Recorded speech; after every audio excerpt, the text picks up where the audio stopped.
Hello everyone, welcome back to Racing Weekly, a podcast and YouTube show brought to you by oddschecker in association with Bet365. Lots to reflect on from what I think was an excellent Royal Ascot meeting. Steve Ryder, as usual, alongside me. He was at Ascot. Gary O'Brien is joining us for the Royal Ascot review and also to look ahead to what promises to be a very good weekend of racing, Gary. But let's just deal with the Royal meeting.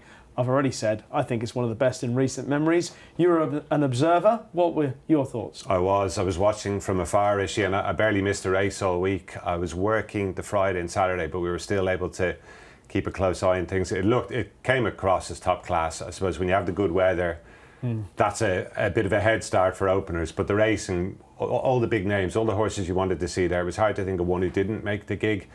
And the finishes, some of them, the Gold Cup, obviously, which we're going to speak about a little bit later on, for me was the undoubted highlight of the week. But there were so many top-class performances. Ombudsman doing his stuff again.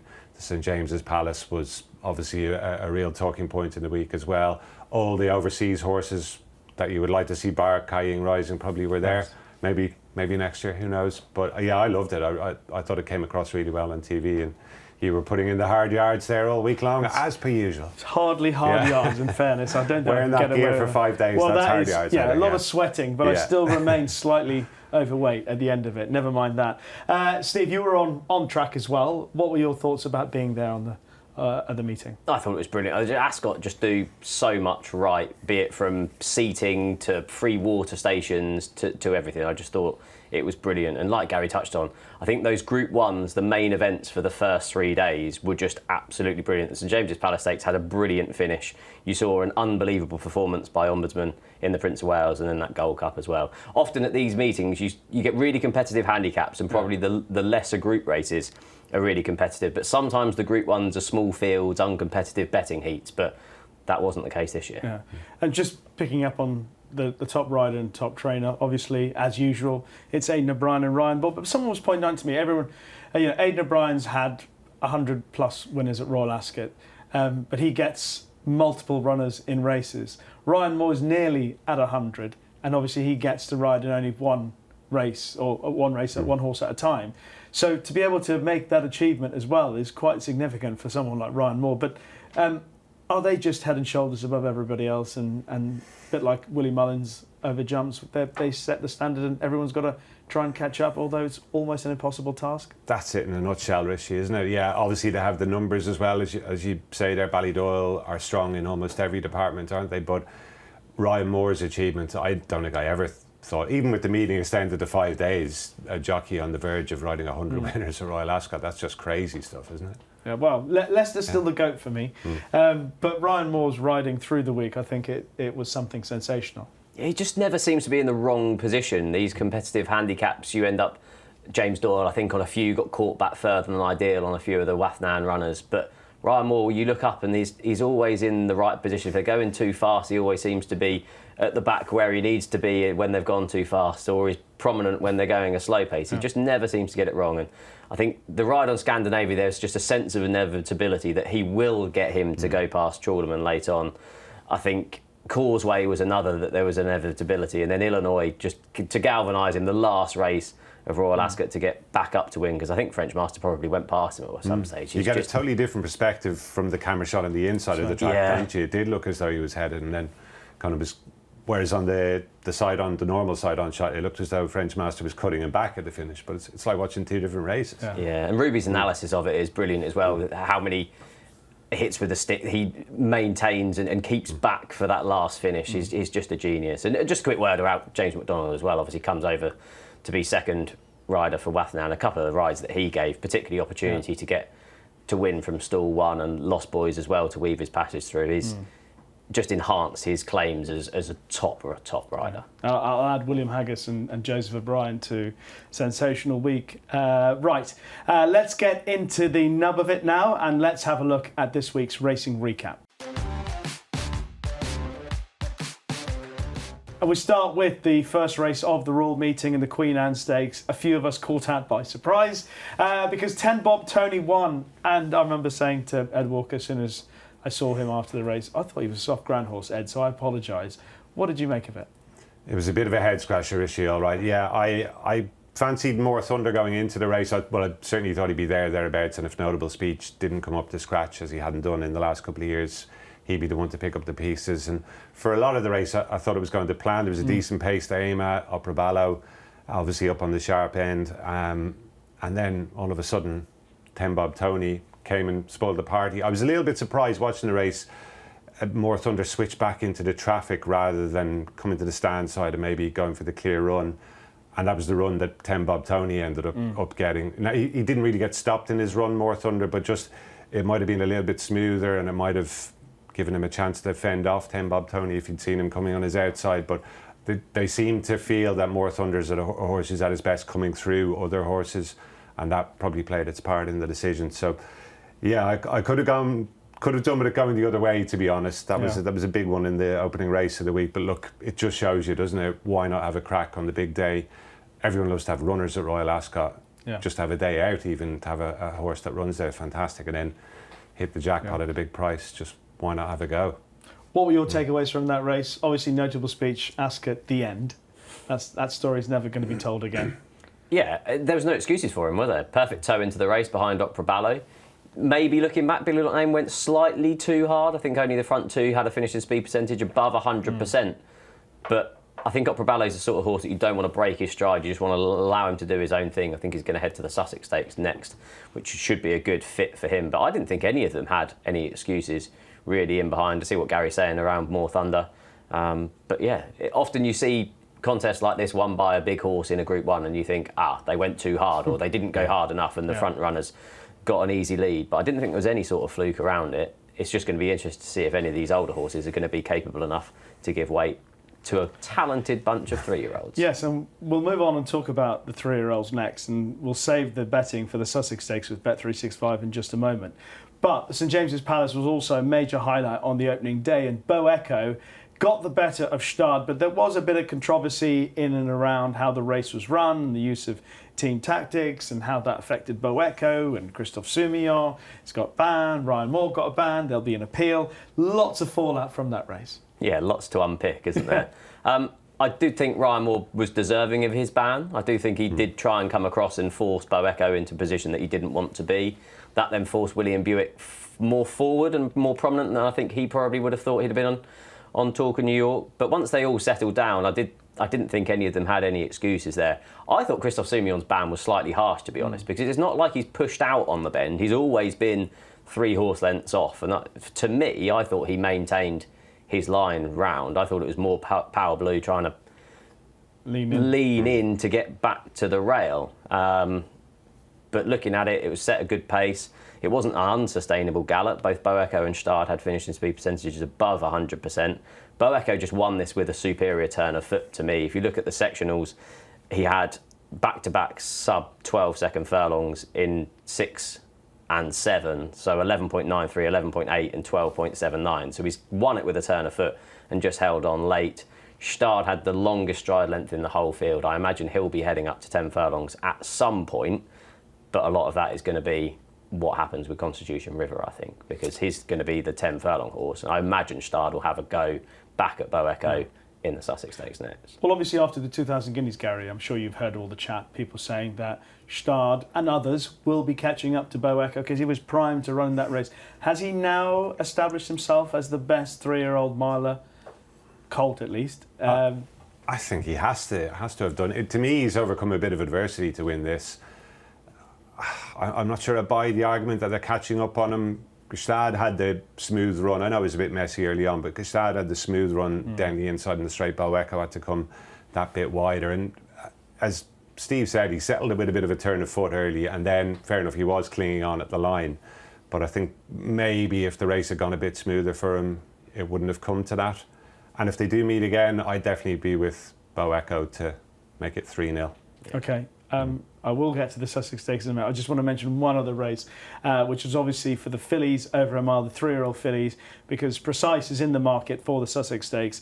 And she beat Tulane. Again, another race where there was some controversy. Not so much. I don't think it was as blatant team tactics. I think it was just good race riding. That's my view of how Wayne Lorden rode True Love in relation to Tulleen and excuses that she may have had for getting clear. But I thought Precise was ultimately a worthy winner because things went wrong for her. That's it, yeah. She didn't have the smoothest run round. Did look vulnerable potentially if Tulleen had got into the clear. True Love closed the door, and then obviously Tulleen met a bit of interference from the Sir Mark Prescott horse on the inside. But yeah, a bit like Bo Echo, fair enough, it wasn't as tight, but Precise still managed to win when not everything had gone right in the run for her, and that's always a great sign, isn't it? Horses that can win, overcome a bit of adversity, as I say. She potentially could go up a bit like Gestad to 10 furlongs as well, but when she keeps winning over a mile, I don't know whether necessarily the incentive will be there to do that. So it'll probably be a case of it ain't broke, don't fix it, and continue on the mile road, but she's going to be the one they all have to aim at. Now, I would love to see a match-up with her stable companion, who's won the two classics in France. Yeah, she's a cracking filly as well, albeit not at her best probably when she won last time, but might be asking a bit much for that to happen. Who's better? Yeah, I thought at the start of the season, Diamond Necklace, I would have gone for every day of the week, but I've actually changed my mind now. To Precise? Yeah, Precise. Okay. All right. Well, we'll come back to that maybe another time. But what were your takeaways from the Coronation Stakes? Yeah, I think she's in danger of being underestimated for this performance. I think it's similar to Blue Bolt, who we'll probably touch on in the Duchess of Cambridge. Your eye is drawn to the eye catcher in behind, and you probably aren't giving the winner enough credit. She's just brilliant. She just wins, doesn't she? 6 from 8 in her career. After her debut defeat, the only time she's beaten is in the 1,000 guineas, when she obviously didn't have the best preparation for the race. But she's got loads of options. Yeah. Sussex Stakes, Falmouth Stakes, Matron over a mile. Does she go up to a mile and 2 for something like the Nassau Stakes? They've got so many options with Diamond Necklace in there as well. You're going to be brave, I think, to be back in her antipose for anything, unless you see some trainer quotes on where she's going to head next. But she's really, really good. She's 7-4 for the Falmouth with Bet365. But the betting for the Sussex Stakes at Glorious Goodwood sees Bo Echo as a 6-4 favourite. Gestad is 11-4. Opera Ballo 4-1. More Thunder 10s. Precise 10s. Notable Speech, I'm not sure he's going for the rest. You mentioned the Jacques Le Marois. Yeah. You're saying 12s. Talk of New York 14s. 10 Bob Tony 16s, along with True Love and 20s. Bar those. Gary, if you had to pick a horse for the Sussex Stakes now from those listed, or maybe, there's another 10 Bob Tony line in wait out there. Potentially, I guess, but I think I would probably go with Bo Echo. I think there might even be a little bit of value to be had closer to the time if people buy into this narrative that he's a small horse and others are catching up on him. Obviously, you wait to see the final makeup of the field, but I definitely didn't lose any faith in him on account of the way he won the other day. Yeah, and also bear in mind that his rider, Billy Loughnane, said that he felt he could have done better because he felt he got him into a position, travelling well, quickened to get there, then took a pull in the home straight or eased off ever so, and then asked him to go again, which is not easy for a horse to do, yet he did it well enough to see off start. Do you think you'd be with Bo Echo, or are you still a Gestad man? No, I was fairly vocal pre-St James's Palace that I thought Gestad could well reverse form given the preparation for the race and everything. But I think you could run that St James's Palace Stakes about another 9 times and I think Bo Echo would probably win. I think everything really kind of went wrong against him, and yeah, I'd be with Bo Echo in the Sussex Stakes. I did look back and look at the record of St James's Palace Stakes winners heading into the Sussex Stakes because I thought it would be better. Like, Paddington won it in 2023, but you had to go all the way back to Kingman 2014 and Frankel in 2011 for horses to win the St James's Palace and then head and win the Sussex Stakes. With those 3-year-olds receiving that weight, I thought they'd have a better record, but these do seem a really talented bunch of 3-year-old milers. Yes. The thing I'd only add that I think the 2 Appleby horses in Opera Ballo and Talk of New York, those 2 horses, you come away and you're going, they're still improving. Yeah. It appears that Opera Ballo's still got more to learn. Certainly, Talk of New York has still got more to learn, and they add exciting additions to the mix for the Sussex Stakes.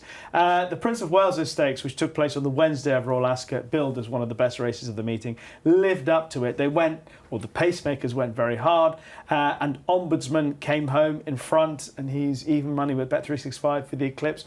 And I think you were saying this morning, Steve, it's officially confirmed he's now rated £2 clear of Kaiying Rising. Yeah, up £4 to 132, his official rating by the BHA handicapper. I mean, this is Ombudsman's race, isn't it? It's his track, it's his trip, it's his ground, and those were question marks for Mini Hawk, Darius and Almacam, I suppose. Almacam would have probably wanted softer ground. Mini Hawk would have probably preferred a couple of furlongs further, and Darius probably would have wanted both of those scenarios. But this was really impressive. Closing sectionals were brilliant. 11.67, 11.41, 12.02. He's just lethal when he gets that strong pace at Ascot. It's just whether he can then reproduce it. Last season he was beaten by Delacroix in the Eclipse when they went that way, and then won the Juddmonte International. Whether they're going to head to the Eclipse and Juddmonte again is a question mark. Is even money for the Eclipse with Bet365. If he heads there, I imagine he'll go off odds on. It's just that slight question mark around whether he's then going to head there. But I mean, I don't think either Mini Hawk or Darius did their chances in an arc down the end of the season any harm, given how they ran. But I just think this was Ombudsman today. You'd expect him to be targeted at all the good 10 furlong races, because of course he's too good for a mile and a half. Well, You got that. One of the lines of the week, wasn't it? We'll talk about that later, but I mean, he is an outstanding racer. I mean, he's just so solid, so reliable. He's got everything. Travels comfortably, quickens, and runs his race 9 times and 9.9 times out of 10. Yeah, brilliant horse. And as Steve said, I think those are the conditions that absolutely suit him best. Fast ground, loads of pace. The kind of shorter straight at Ascot, really, he can use that turn of foot to devastating effect. I don't think Darius turned up on the day, whether it was the ground or what have you, but I thought he was in trouble a long, long way from home. And I was almost surprised that he hung in there for as long as he did, given that the jockey was getting animated. I'd give him a pass for that. The trainer seemed absolutely gobsmacked that he underperformed to such a degree. The filly ran very well. Rishi, I thought Mini Hawk, much more reassuring after probably being caught too far back at the Curragh, finished lame that day as well. So yeah, I'd agree with Steve. I think those two are going to be big players in the arc again. For what it's worth, I'd still be with Darius. I'd just be prepared to throw out that run. The rumours swirling, and I don't. Sorry for going down the line of rumours, but that he hadn't travelled over that well. Yeah, I saw an interview with one of the, but it could have got lost in translation. One of the guys from the yard. With Luke, on ITV. And I thought I heard that, and then I thought maybe it just, it was the way, I don't know, it came across or whatever. But then obviously he runs like that. Not entirely satisfied how he travelled over was the impression. Something like that. If he was summing it up, that was it. Yeah. But you just don't know whether it was, as I say, something that maybe didn't come out with the language. Yes. The way it was intended. Well, Luke wasn't going to understand it for sure, wasn't he? Yeah, I'm with you. I think they both have live vibes and Darius. But Ombudsman, even money favourite for the Eclipse. Constitution River and Hawk Mountain 5s. Gethin 11-2, 10s bar those. So a lot depends on whether Constitution River runs, doesn't it? You'd fancy him to beat Hawk Mountain, albeit he's a good horse, and I think he'd take care of Gethin as well once again, wouldn't he? Constitution River Ombudsman would be a clash worthy of a big race like that, wouldn't it? Both of those are kind of priced as if they might not run. So it's a bit of a, if you've got a strong opinion, you're going to get rewarded, I think, for those, because, at the minute they're priced as if there are doubts about their participation in my head. In hindsight, I think probably, looking back, Graffard probably thinks we ran Calandagan and Darius in the wrong races. Yeah. Because Darius would have had softer ground over a mile and a half in the Coronation Cup, and Calandagan could have then ran in the Prince of Wales on fast ground over a mile and 2. But these things happen. Yes. The Gold Cup was an absolutely outstanding renewal of one of the best races in the calendar, and Scandinavia got the better of the very game Trawlerman. Steve, when you look at how these older horses come back, and I know it's a race where we see repeat winners all the time, and although Trawlerman isn't a repeat winner, he went down on his shield, and Scandinavia is now being talked about as the next Kyprios, Yates, etc. It's exactly the sort of chat you expected to emerge from a battle like that. Yeah, Yates, Stradivarius, Kyprios. Once they've proved themselves over 2.5 miles, there's no doubt about where they're then going to turn up for the next few years, is there? You never know if a horse is going to get that 2.5 mile Gold Cup trip, but Scandinavia looked as if he would, and so it proved. I thought William Buick and Trawlerman, I think this was a brilliant ride in defeat, because he made sure that he did stay every yard of that 2.5 miles, and I think probably that final 100 yards was just the lack of a prep run for Trawlerman at the finish. Scandinavia is now unbeaten in his 6 starts since the application of cheek pieces, ironically since his defeat in the Queen's Vase at the meeting the year before. Brilliant stayer. As a 4-year-old, you'd imagine he's going to head back to this for the next couple of years. It's going to be interesting to see what sort of campaign they give him. If you look back at the horses that they had previously, you'd have the options of the Goodwood Cup, the Irish St Ledger, Lonsdale Cup, Cadran, Long Distance Cup back at Ascot. I mean, this horse can pretty much do everything, can't he? So it'd be interesting to see how he goes. But like I said in the intro, there was just a sense of inevitability that Ryan Moore would get there, and so it proved. Gary's a lover of the sport. I mean, what was watching the whole race, but in particular, once Ryan Moore pulled out Scandinavia to go and get Trawlerman, having to manoeuvre around Caballo de Mar. I mean, watching it on the racecourse, it's just a sort of moment that you just think, I can't believe how lucky I am to be here watching this live. All right, Rishi, I know I wasn't there. Don't rub it in. There was a few of us watching it in the press room at Leopardstown. It was ahead of the first race there, and even some of the kind of guys who've seen most of what's happened in the game, they were kind of agog watching the last half furlong of the race. Albeit, I think we all did think that he might get there eventually, Scandinavia, but just you knew you'd seen a special race, didn't you? And the Gold Cup has thrown up a few of them over the years, some great battles. And the horse, it's incredible. Like Kyprios just departs the scene, and he's not a carbon copy, but he's cut from the same cloth, isn't he? Horse that doesn't win by too far, doesn't take too much out of himself, and that will ensure that the longevity probably is there, as long as obviously he stays injury free. But he could go on and dominate this for another 2, 3, 4 years, as Steve had said. But it was a joy to watch, really was. I thought Ryan was at his absolute best. You couldn't get a better ride than that in the Gold Cup. Just looking at next year's market for the Gold Cup, Scandinavia 2-1, Trawlerman 10s, Limestone 12s, Point of Law. Christmas Day, the Derby winner's in there at 25-1. I don't think it's the most unrealistic shout that he could end up in that sort of sphere, because he won the Derby through stamina, didn't he? Anyway, that's just me out loud. Gates was favourite for Derby earlier on in his career, wasn't he? And won the Coronation Cup over a mile and a half at Epsom. So, any thoughts on next year's Gold Cup? Scandinavia 2-1. Would you back him now, or do you think 2-1 and tying it up for that long is probably goes against what I'd normally do, Rishi? But would you back against him? I've not seen anything coming along that I'd fancy to beat him at the same time. Have you? No. Yeah, I've the same opinion as Gary. If you asked me to have a bet, it would be him. That's but I'm not going to have a bet in that market yet.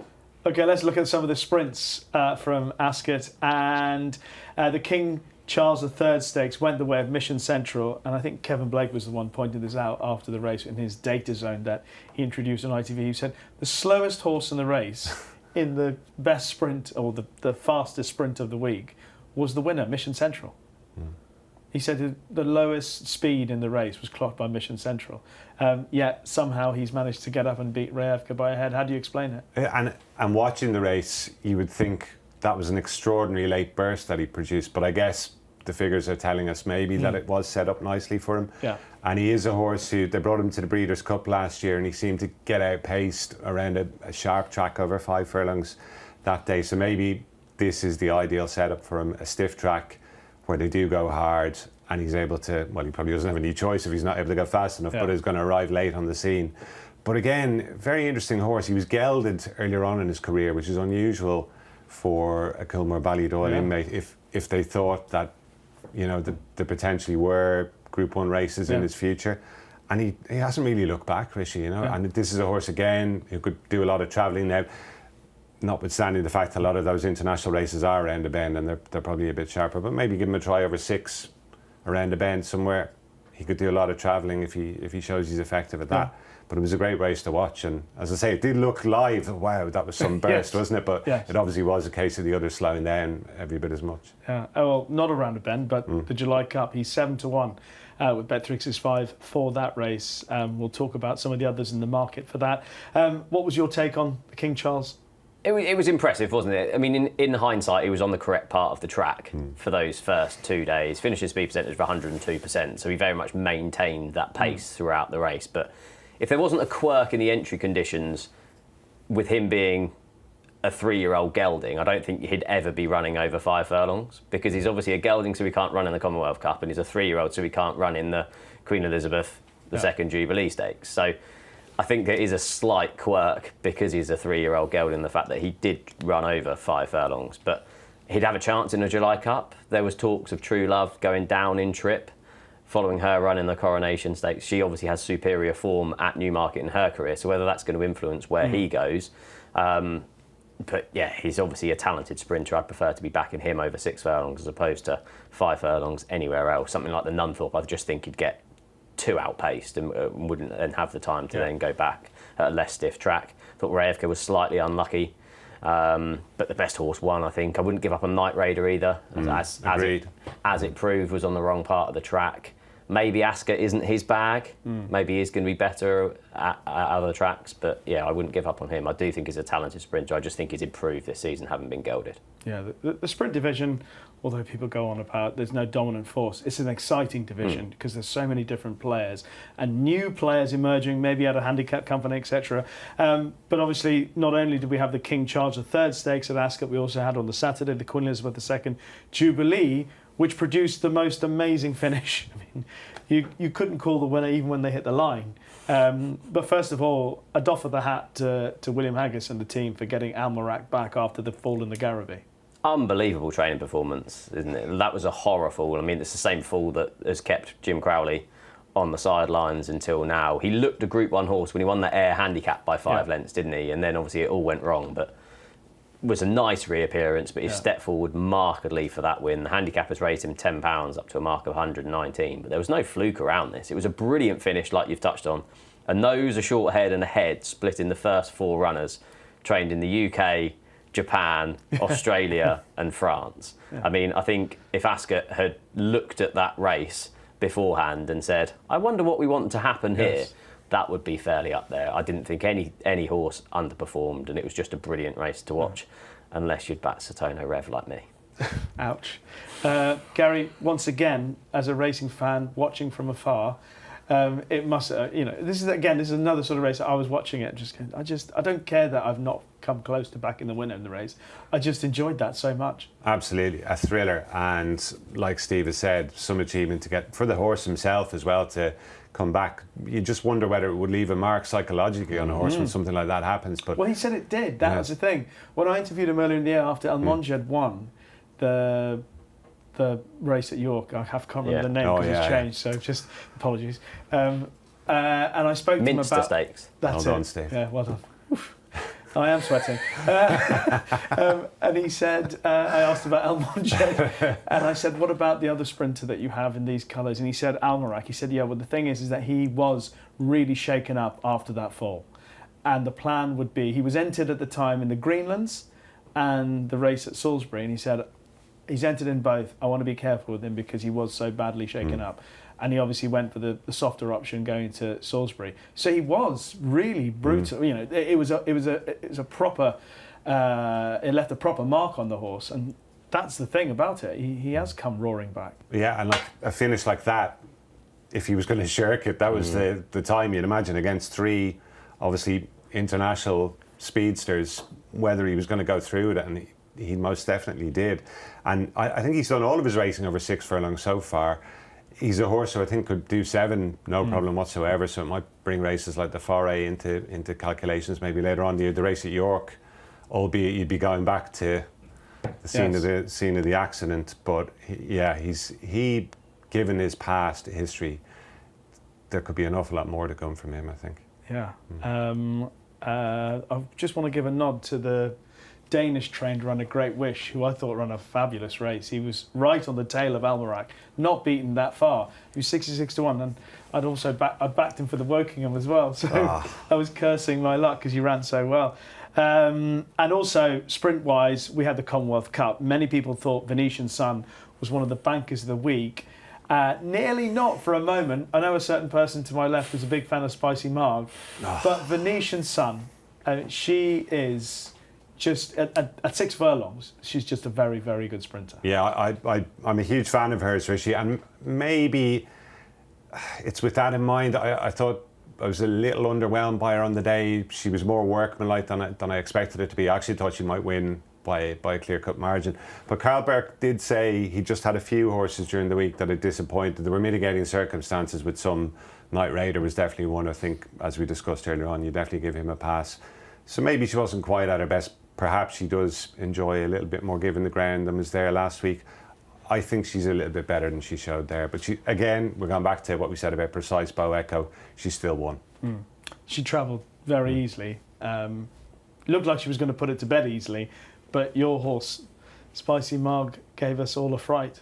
Yeah, she's just a really talented sprinter, isn't she? She'd have to be supplemented for the July Cup, but given her record, albeit that it's on the Rolling Mile as opposed to the July course, I wouldn't rule out Connection supplementing her for the July Cup. I imagine that's where we're going to see Venetian Sun as well. I think she's 5-2 favourite with Bet365 for the July Cup, and she obviously won the Duchess of Cambridge on the July course last year as well, so she's got track form. But I mean, the 1-3-2 from the Sandy Lane finished 1-2-3 in this.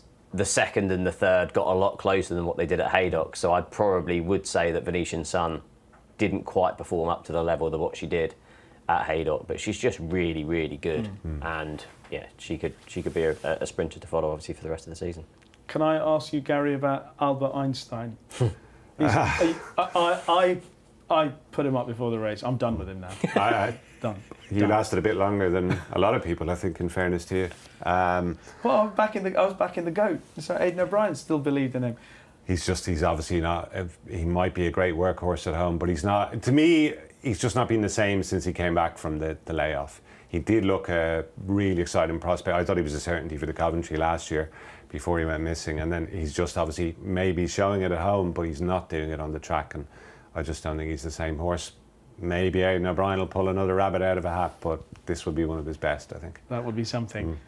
July Cup, Venetian Sun, 5-2 favourite with Bet365, Almerac 6s, Mission Central 7s, Division 8, Saturno Rev 8s, Double Rush, who we may well mention later on in the show, having won the Wokingham, is 12s, Lazat 12s, Havana Anna 16s and 20s are those, if you had to go July Cup at the moment? If Venetian Sun was thrown into it, I'd be very interested. I think that would be a big vote of confidence in her, that she's come out of Ascot well, and I think we could see a better filly there. So if they did give her the nod, I'd be really interested.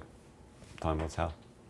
What do you like? I've backed Double Rush at 12s for the race. Yeah. Those two wins on the Rolling Mile since joining Andrew Baldwin were really impressive. They're the same two races that what More Thunder had won the race previously. If you look back at the form of that Wokingham as well, you had Soldier's Tree who finished third, who had finished narrowly behind Almerac in that listed race at Salisbury as well. So there's good form in behind there, and just given that Newmarket form and slight doubts around who's going to turn up, I'm nearly 100% certain that Double Rush is going to run. So yeah, I've backed him at 12s each way for the July Cup.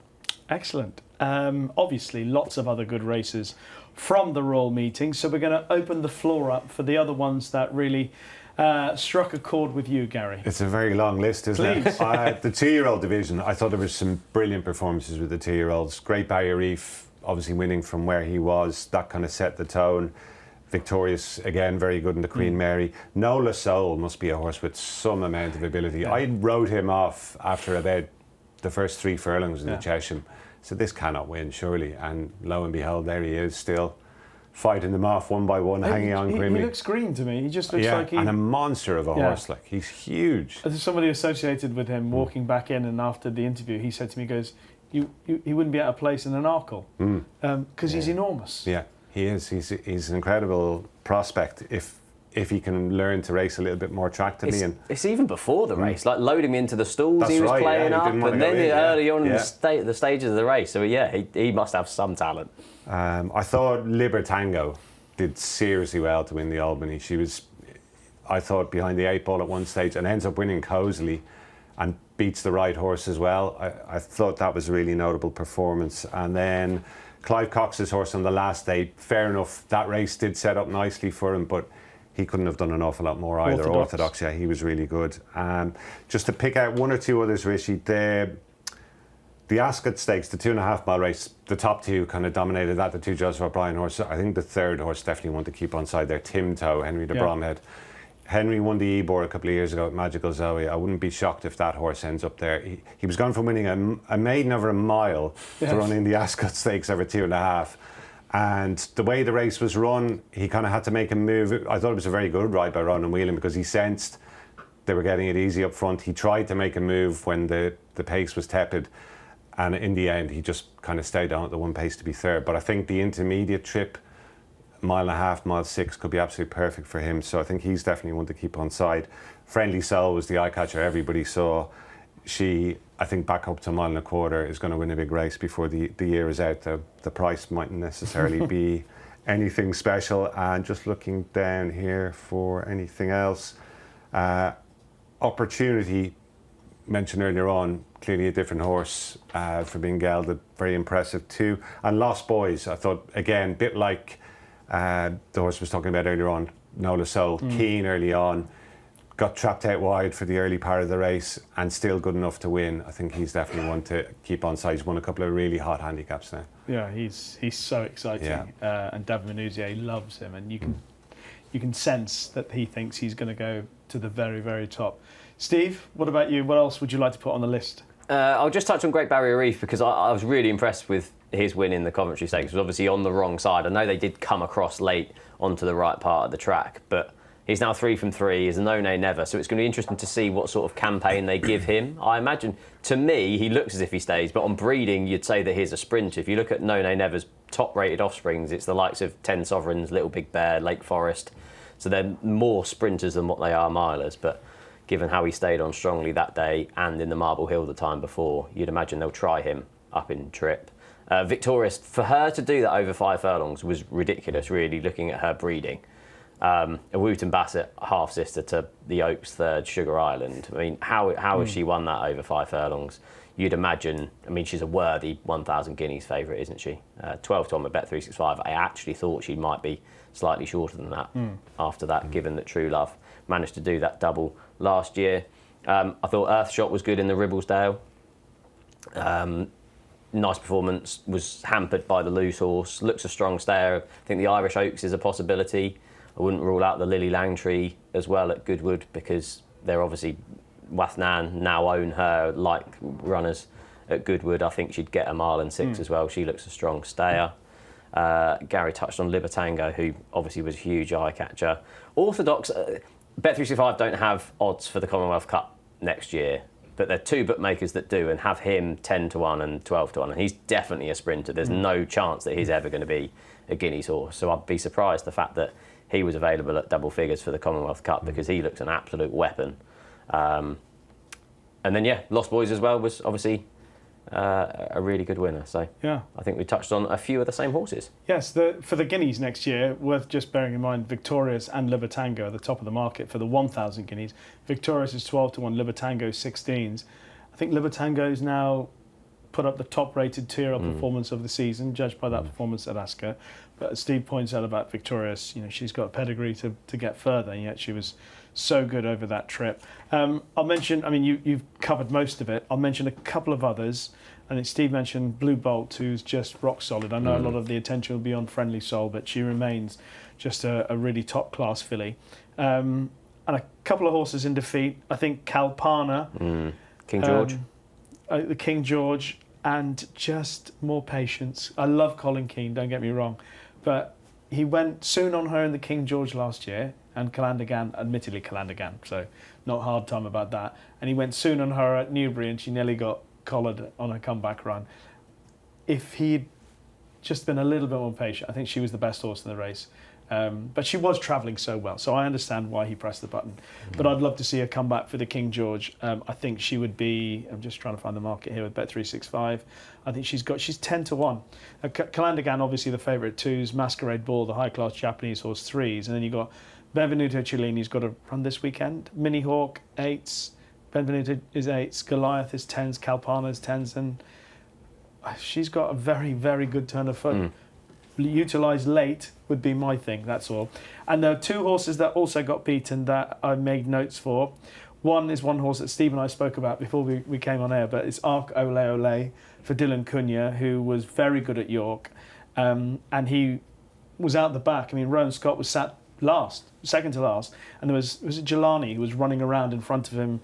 It was a messy race for him, yet he finished an excellent 5th in the King George handicap, staying on nicely.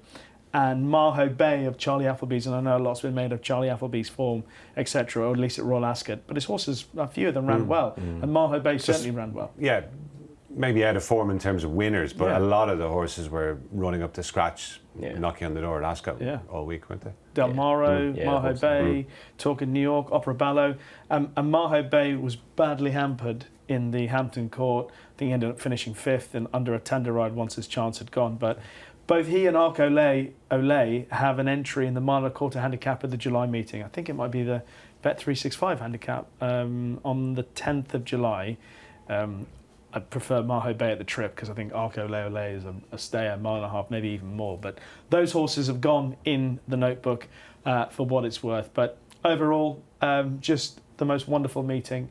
And that's about it. Nothing else to mention for Royal Ascot? I'm sure there's loads that you'll be mentioning, and I'm sure you'll be going, how could you not mention all the other winners?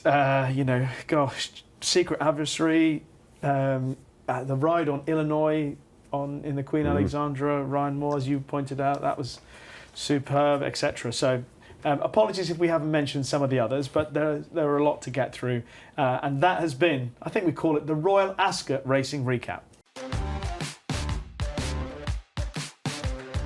Now, before we get into our weekend preview, just to let you know that our sponsor Bet365 have a best odds guaranteed offer. It's available every single UK and Irish race from 8 a.m. on the day of the race. If you take a price and the SP is bigger, Bet365 will pay you at the bigger odds, and full T's and C's can be found on the website. So it's time to look ahead to what we've got coming up this weekend, and some very good racing at Newcastle, plus the Irish Derby. Let's kick off with the Northumberland Plate. Valiancy is the 92 favourite to follow up the win at Carlisle. Circus of Rome 6-1, Baylor Bay 8-1, Ride the Thunder 12, Sing Us a Song. Is it Carlisle or Hamilton? My mind's gone blank. Carlisle, I think. Carlisle. Yeah. And Dancing in Paris 14s, Shrimp Shady 14s, Team Player 14s, Alphonse Grand, who won the Vars 16s, along with Asgard's captain, etc. Lots of horses in here with a chance. Gary, I'll let you open up and you can tell us what you like here. It's not really my kind of race, if I'm honest, Rishi. Valiancy, if he was allowed to take his chance, would be very interesting. He never really got involved, did he, in the Copper Horse? But he did make some late gains and wasn't given too hard a time in the straight. I wonder, was the jockey maybe just at the back of his mind that he had the entry for the Northumberland Plate? So you can definitely see the case there. Watton have got Sing Us a Song in it as well, who also went to Ascot. There's actually not much of an Irish entry for the race, which has tended to be the way the last couple of years. Actually, it's a race that used to be targeted a bit more by the Irish trainers. Tribal Star might run for Aidan McGuinness, would have a little each way chance, but I'd probably hold fire until Dex, Rishi. But if Valiancy does get the nod, he hasn't proven himself on the surface, that's the only thing. But I don't think Ascot will have taken too much out of him that he won't be able to give his best if he does pitch up. Okay. I'm hoping an Irish horse runs well, personally, Carol. I might just throw it into the mix straight away, but Zandabad, who ran in the race often last fancied year. For these big handicaps. Yes, of course. But he is £3 lower than last year, and he never got into the race. He came out slowly, was held up at the back. I think Jim rode him last year, Jim Crowley, and he never really got a chance. But he wasn't beaten that far in the end. Of course, Tony Martin won the race back in 2008, and also was in the winners' enclosure with Alphonse Legrand. Yes. I mean, I'm not sure he was Didn't supposed train that though, did he? He wasn't supposed to be there, but okay. What do you like, Steve? I mean, it's really interesting if they do run Valiancy, because I clearly think he's a group horse in a handicap. It would be unlike William Haggas though to run 11 days later. I know he's got Sabre Strike as well in it. York only 6 or 7 days after, which is quite unlike him. But it wouldn't surprise me if he does run in this if they put the cheap pieces back on, because he wore those on his final start last year, and I just thought he got outpaced and never really looked like he was going to get there. So yeah, if cheap pieces go back on, I think that'd probably upgrade the chances of Valiancy. I like Team Player for Ewan Whelan's in this. Won over the course and distance in February off a mark of 78, followed up in the Queen's Cup at Musselburgh, and then ran on really well to finish 5th, beaten 2.5 lengths in the Chester Cup last time. As we all know, Chester Cup is really hard to come from the rear, and he's back on the all-weather off the same mark of 92 here and is available at 14-1, I think. So yeah, I thought Team Player would be rock solid in the Northumberland Plate. Okay, so Gary, if he had to, Valiancy, 92, Team Player 14s, Steve with Bet365, and Zandabad for me 16s with Bet365. The Irish Derby also due to take place this weekend. I mean, what will Aidan run?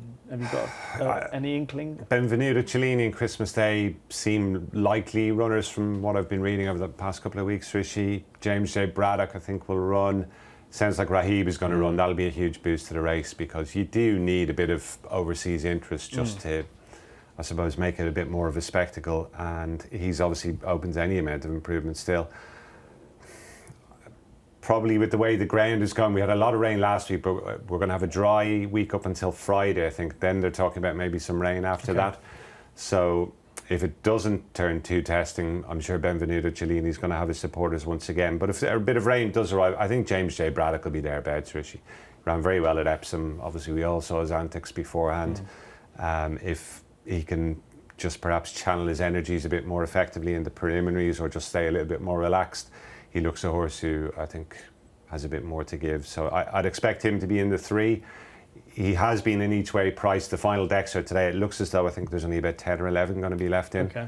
So should hopefully still get the 3 places. I think he'll be in the mix. Okay, so James J. Braddock for Gary in the Irish Derby. Steve, what do you like? I think Benvenuto Cellini is probably the right favourite. It was just a shade of odds against before the betting went down. I mean, there was the option of the King Edward wasn't there at Ascot. They've decided to come here instead, which I think is probably the right option. Does need to reverse, obviously, form from Epsom with both Christmas Day and James J. Braddock. I think both of them will appreciate softer ground. Benvenuto Cellini would prefer better ground. A boy named Suzy might well still be in there. He obviously represents the French Derby form, 4th behind Aidan O'Brien's runners over in France last time. I think it's really interesting that Rahib's going here. Was really impressive at Sandown in the Bet365 Classic Trial on his reappearance. Won that by 3 1/4 lengths. The form is somewhat iffy. I mean, the 2nd and 3rd have slightly let down the form, but the 4th action obviously then finished ahead of Christmas Day in the Dante at York. Yes, Christmas Day was probably on the wrong part of the track that day, but it does give some substance to the form, and he's obviously bred unbelievably well, being a brother to Baid and to Hookham. For me, there doesn't seem to be any consideration that Ryan Moore is going to hop off Benvenuto Cellini to ride Christmas Day, which I think is worthwhile given these connections. Ryan does often switch between the two of them. He's done it on True Love and Precise and various horses in the past. And for him not to even appear to be contemplating riding the Derby winner probably says it all, really. So I'd probably weigh in behind Benvenuto Cellini. Okay. I like Rahib, primarily because I thought the Derby was a pretty gruelling race. It was testing conditions. Christmas Day outstayed James J. Braddock and Maltese Cross. They were getting tired. Obviously, Benvenuto Cellini wasn't even a runner. But let's not get into that again. But he still ran, He did, yeah. So it was an experience for him anyway. And Rahib's a fresh horse. I definitely agree with Steve. The form isn't really worth a great deal, but it's not terrible. And Guildmaster was in behind, wasn't he? And he hasn't run too badly. I mean, he wasn't beaten that far at Royal Ascot. And he is... the fact that he's an unbeaten brother to Baid and Hookham and trained by Owen Burrows, I think they're very keen on him being very... I'm sure he's very good. So Rahib will be my selection for the Irish Derby. Potentially, I don't know if you're sort of monitoring that there, Gary, but the Pretty Polly could see a clash between Estrange and Thundering On, the Oaks winner, because it appears that that's Thundering On's target. She's going to run there. And I know that after Estrange won at Carlisle, that's what they suggested she was going to go for, the Pretty Polly in Ireland. Any thoughts on what might happen there? I'd have to be with the younger filly, Rishi. I think Thundering On just looks to have that bit of star potential. She looks as though she wouldn't be out of place taking on the 3-year-old colts, to be honest, based on what we saw over at Epsom last time. Estrange, a lovely filly, very classy in her own right. Just maybe might be vulnerable to an up-and-comer like Thundering On. You'd love to see Diamond Necklace in there as well. That would really spice it up. It might come a little bit too soon for her. And Francis Graffard has a couple of entries as well who could potentially make things a little bit more interesting. But I was just trying to follow the 5 days there. I think, again, it looks like it's coming down to about 10 or 11 from the initial block entry from all the big outfits. So we'll be a little bit wiser later on today. Maybe Amelia Earhart will have another go as well, but Thundering On, you'd have to say, is the one they're going to all have to beat. She'll be short, though. I half thought they could have done a sort of a Salsabile Togruta with her and taken on the boys, because she was so good. She was arguably one of the most impressive winners of the Oaks in recent times, and thought she's good enough to go for the Irish Derby, wouldn't she? If she Definitely. if you ran in it, you'd fancy her beating Christmas Day at least, wouldn't you? Yeah, I definitely would. Yeah. Yeah, I backed Tuesday a couple of years ago when they tried to do that, and that didn't quite work. Whether that's in the back of Joseph's head, the fact that it didn't work for his dad. Maybe. 3-year-olds have a really good record in the Pretty Polly. I look back at it, well placed in the Oaks before winning it. Minding won the Oaks before winning it. Diamonds and Rubies placed in the Oaks before winning it. Misty for me finished 5th in the Oaks before winning it. Peep Inform finished 2nd in the Oaks before winning it. So it is a tried and trusted route coming from the Oaks, and then dropping back down to 10 furlongs in the Pretty Polly. The other 3-year-old to win was Iridessa, who did it for Joseph, one of his first Group 1 victories. He also won it with Thundering Knight. The dam of. As a 4-year-old, who's the dam of Thundering On. Last year we got the clash between the 3-year-old Whirl against the older horse Kalpana, and like you said, it seems as if we're going to get a similar clash with Estrange arguably setting the standard for the older horses against these up-and-coming 3-year-olds. But I was blown away with what she did at Epsom. If you look at the riding styles of those winners on that Friday, everything made all or was prominent, other than Thundering On, who was settled in last and weaved her way through. I just think you could arguably upgrade one of the most impressive Oaks winners in recent years. So, yeah, I wouldn't be opposing her. Okay. It's a cracking race. Estrange, assuming she takes a chance, and Thundering On for the Pretty Polly. Lots of other good racing this week. At least lots of opportunities to lose my mind. All the money you won in Ascot. All of it. All of it. What else do you like this weekend, Gary? Anything else that we want to keep an eye on? I've kind of been concentrating on the Friday card at the Curragh, because that was the only one we had the 5-day decks for so far, Rishi. And there was a couple there. Y-Man was one in the Apprentice Derby. Was taken out of the Ulster Derby at Down Royal on Saturday due to the ground conditions. It was after getting quite soft at Down Royal, did a lot of rain. This will be a bigger field, and the horse will be taking on his elders, but the opposition will be less demanding. That was a hot race, that Ulster Derby on Saturday, and I think Y-Man for a yard that's really struck form lately. Jesse Harrington is interesting there. Eddie G at a lower level in the 7 furlong handicap, I thought had a good shed as well.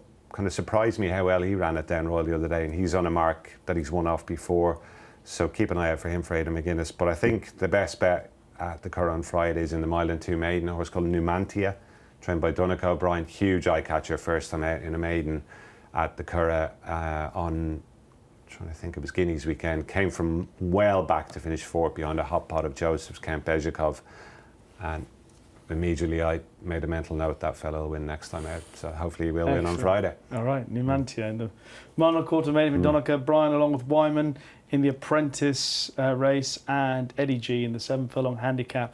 For Gary, Steve. I looked at Newcastle on Friday in the Group 3, the Hoppings Fillies Stakes over a mile and 2. It's a really interesting contest. It's probably not a betting heat currently without prices. Diamond Rain won it last year, is back again, having finished 3rd to see the fire on her reappearance. You've got Sky Safari in there, who concedes £3 to a higher rated rival, so it will be slightly tough. And she's won 6 of her 7 starts on the all-weather, was only beaten 5 lengths by Lambourne and Bay City Roller at Chester as well. But her only defeat on the all-weather came behind Morafor, who also looks set to run, and she'll be in receipt of weight from Sky Safari. So I'd probably lean towards Morafor, but that's a really good Group 3 on the all-weather at Newcastle on Friday. We've got the Chip Chase at Newcastle on Saturday. Last year's winner, Diligent Harry, looks to run again with Safi back on. I thought at 11-2 with Bet365, he was rock solid. I'm a big fan of 40 years on. He's entered here, and he's also entered over in Ireland in one of the handicaps over there. Sorry, she looks a pattern performer when she won a handicap last time, but she's 4 from 4 on turf and 0 from 2 on the all-weather, so I'd prefer her to go over to Ireland. This is the George Scott Valmont filly that was really, really impressive. William Haggis has a really good record in the Chip Chase, so he won it 3 years in a row, 2022, 2023 and 2024, with 3 different horses. Didn't have a runner in it last year. He has Tiber Flow in it, that was the 2023 winner, but Kieran Fallon's jocked up on Wiltshire.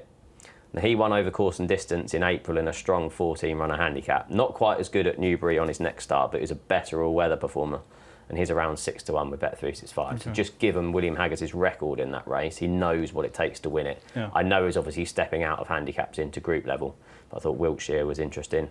And then in the Criterion, you've then got Never So Brave, who's around even money with Bet365 for that. Obviously, we're back to the scene of his Group 1 victory in the City of York last year. He could meet Sabre Strike. Again, I touched on it earlier. It's slightly unlike William Haggas to run one back so quickly, but he was sent off a really well-backed favourite for that Jersey Stakes. Yeah. I didn't see any excuse for him, though, to be honest, and it would be quite unlike him to run him back so quickly. Yeah. But Never So Brave, I think you've got excuses for the 2 runs so far this year. Last time, particularly at Epsom on softer ground than ideal. It's going to be faster ground at York, back at the scene of a Group 1 success. And I thought at around even money, I thought he'd probably prove quite a likely winner. Okay. I'll just add, I agree, Diligent Harry. But Kirshner has run twice so far for the Rose, came over from France, ran in what is turning out to be one of the best guides. The race at Ascot, that Opportunity was third in, Too Soon was behind, and Valedictory. The form was obviously very good. Kirshner was his first run for the team, and he finished 7th, staying on nicely. And then he went to have a run on the all-weather to see how he would go at Kempton, and actually he ran all right when he was 5th, staying on at the end of the race. So he's going up in trip. I must admit, looking at the pedigree, nothing really screams 2 miles, but he'll probably make it for which is the Vase. He'll make it for the Vase. I can't remember which is which. My brain is so slow, even slower than normal. And I'm hoping that he runs well because he'd be a fair price. But the form is good, just whether he stays or not. So those are just a couple more to add to the mix for the weekend. Okay, now before we get to our best bets of the weekend, just to let you know about Bet365's position payout offer. Go to any horse race that offers the position payout market. Each selection will display a return for finishing 1st, 2nd, 3rd, 4th, and so on. Place your bet, and the higher your selection finishes, the higher your payout. And T's and C's apply. It is time then for our best bets of the weekend. Gary is our guest, so Gary gets to go first. I'm going to go to the 7:20 at the Curragh on Friday, Rishi, and the horse I mentioned earlier on, Numantia. 7:20 at the Curragh on Friday. Numantia for Donica O'Brien is Gary's best bet. Steve? I'm going to go in the big one, the Northumberland Plate. I really like Team Player. Just go back and watch that Chester Cup run when he finished 5th. Caught further back than ideal, gets a run back on the all-weather off the same mark of 92. I thought 14-1 was a big price for Team Player. Okay, and that's 14-1 with Bet365 in the Northumberland Plate. I'm going for Diligent Harry in the Chip Chase. His record at Newcastle is outstanding. He's 3rd in the Chip Chase in 2021. He won a handicap at Newcastle in 2023 off a mark of 106. He won the All-Weather Championship in 2023. His only one slightly below par run, say slightly below par, was when he was 5th in a handicap in 2025, when he was actually blinkered for the one and only time in his career, and he was way too keen. But of course, he then came back from that race, go back to Newcastle, and won the Chip Chase last year. So his record there is outstanding. So it'll be Diligent Harry for me in the Chip Chase. I don't think he'll be far away. There might be 1 or 2 better than him, but he will be the standard setter for me in that. So Gary, the 7:20 at the Curragh, Numantia, the Northumberland Plate for Steve with Team Play at 14-1, and Diligent Harry in the Chip Chase for me. Thank you both very much. Gary, it's lovely to see you over here. Thank you for making the effort. I presume you're going to be in situ at the Curragh all weekend? All weekend, hoping the forecast is wrong for Saturday and Sunday, but Friday looks nice, so we'll accentuate the positive. Enjoy Friday at least. And stay dry for the rest of the weekend. Steve, what about you? I think I'm going to be staying dry at Newmarket on, well, tomorrow. No, on Thursday, sorry. Yeah, racing's been moved forward to 10:30. So, yeah, nice early start for me on Thursday. Excellent. Thank you very much for joining us on this episode of Racing Weekly, brought to you by oddschecker in association with Bet365. And thanks to Gary and Steve for joining me on the show this week. As always, if you like what you've heard or watched in this or any of our previous episodes, then leave us a kind review in the comment section on YouTube or on Apple Podcasts. By the way, just to let you know, we're going to take a 2-week break, and then we'll be back to preview the Irish Oaks meeting when Martin Dwyer will be here to help us along with that. But from Steve, Gary, myself and the Racing Weekly team, that is it for now. Bye bye.